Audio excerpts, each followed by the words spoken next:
How to turn off USB debugging on Android. So hello guys, welcome back to my YouTube channel. In this quick tutorial, I'll be showing you how you can easily disable or turn off USB debugging on your Android device.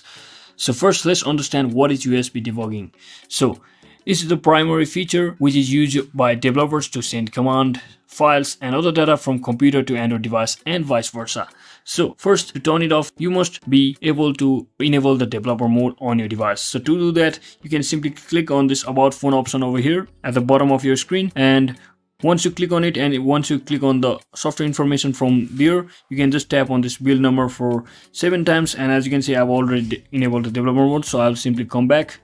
Now just select the developer options at the bottom of screen, and you just have to scroll down until you find the option called USB debugging. As you can see, the option has been disabled, so I will simply enable it and disable it back once again. So that is exactly how you can easily disable or turn off USB debugging on Android. So that is it for today guys. I hope this video was helpful. If it was, don't forget to like and subscribe to the channel. See you on the next one.